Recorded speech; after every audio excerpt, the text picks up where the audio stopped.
Hi guys. Oh, whoa, special visitor is back. Again. This is Ellis's point of view. This should be getting into the apocalypse now. So if it's not, I will cry because there's literally only 4 chapters left. Keith and Dave went home early. We had to close as if we did half days due to quarantine. We wore masks, washed our hands all the time, and stood away from each other all the time. Repetition. I forgot to tell you guys, we're just jumping right into it. I'm sorry. Customers started to slow down, so our shop was getting close to having to close down. I love how, like, when she wakes up, she just kind of, like she's back from the dead or something. Our shop was getting close to having to close down. I was locking up the shop at about noon one day when some guy came stumbling over. I wasn't wearing a mask, and neither was he. I wasn't scared of the green flu. I always stuck my mask off when people weren't looking.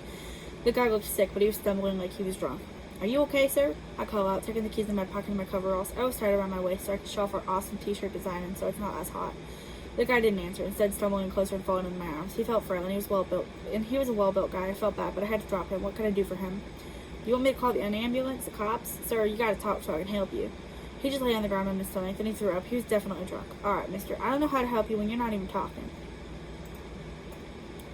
Suddenly he looked up at me, his eyes glowing and foam at his mouth. "Oh man, what the fuck?" I kick him away from me and he groans when he lands a few feet away. I run over to my truck, climbing in and seeing people standing around aimlessly. There's no way I was getting around this. I drove by slowly, thankful my truck didn't make any loud noises. I was driving over to Mom's house to make sure she was okay since the outbreak, and something at least 7 foot appeared. I couldn't stop my truck in time before it grabbed me and flung me into my neighbor's house. I recognized my dad's face and my heart broke. Mom was hurt too. Mom was gone. I fumbled with my seatbelt, spotting a white Chevrolet Malibu cruising down the road. Man, that car was brand new and is about to be destroyed. I finally dropped out of my truck when I saw the car get picked up and smashed. I caught movement as whoever was driving the car made their way into my neighbor's house. I snuck out the back door and through the backyard to the end of the house the person had gone into. I opened the door to a tall man who looked in his mid-30s, rooting through the kitchen drawers. He looked up at me and he had gray eyes. I never met someone with gray eyes before, so I was shocked for a moment before clearing my throat. Hello. He eyes me as if he was deciding whether or not he should respond. "Hi, do you live here or something?" "Nah, I live in that house over yonder. You're not from around here." He was wearing a nice suit and he didn't look like he was very nice. "No, I'm not," he says, eyeing me again. "Do you need something?" "Well, no, I got a pistol." He smiles. "So do I." "Well, I was thinking we should team up. I mean, that thing out there ain't going down without teamwork." "Well, that thing out there was my old sweet dad." The guy raises an eyebrow. "What a shame. He's here will become the villain. It's world ruining, isn't it?" I didn't know he talked like that, but I shrugged. It was low key, like, I think in the moment I wrote this, I was like, iconic. And now that I look at it, it's like, what is this? It's so not sponsored, don't own it, so Disney coded. I guess. I didn't expect my parents to fall to the green flu. Yeah, well, it's all a bunch of bullshit if you ask me. I nod, walking over to the TV and turning it on. Hopefully we get a signal real quick to learn where we should go and what we should do. The man leans on the table watching the TV as I tune to a news station. Eyewitness 10 News, interesting enough. A woman. "Hey, that's the girl from Josh's Cuisine." Excuse me. She had a camera pointed at her and she was recording selfie style. "Guys, this isn't going to get better. Cedar has an evacuation station centered in the mall. If you make it there, you have a shot at safety. There are plenty of local evacuation centers. Keep your eye out for the signs. Stay safe out there, guys. They're changing." She looks at the ground, then at the camera. "Get to the evacuation centers. Get out of here. As for me, I'm heading straight for New Orleans. I'm not risking it.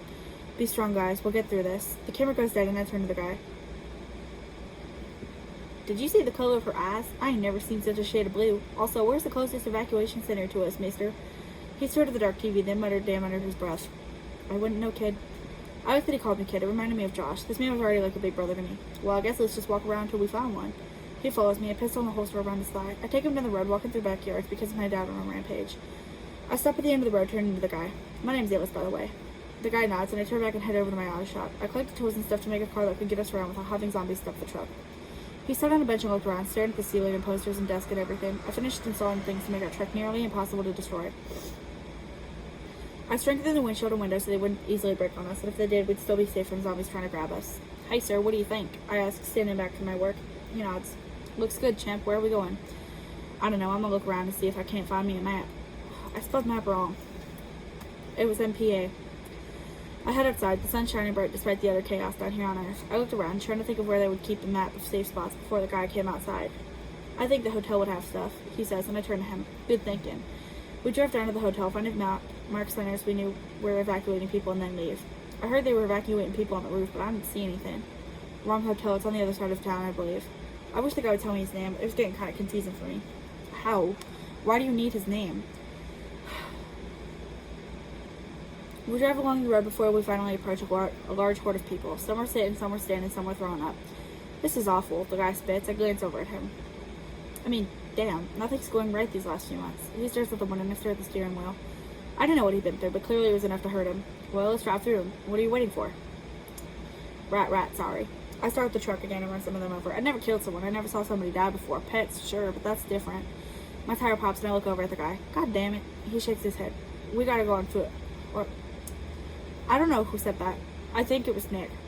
That's who it is if you guys can't put it together for yourselves. That sounds so mean, I'm sorry. We gotta go on foot. I hope he can run. My eyes widen as he opens his door, running through the crowd and turning for a minute, waiting for me. I get out and follow, catching up to him, and we run into the woods. I cut through some of the greenery and we followed a small trail that would keep the zombies at bay. The guy was panting as we finally stopped by a tree to rest, and I raised an eyebrow. Do you have a name? It's kind of weird not knowing what to call you. He looks up at me. Then he sighs. My name's Nick. I always liked that name. It just sounds cool rolling off the tongue, you know? Nick smiled a little, staring at the ground. If I ever had a son, I probably would have named him Nick, I add.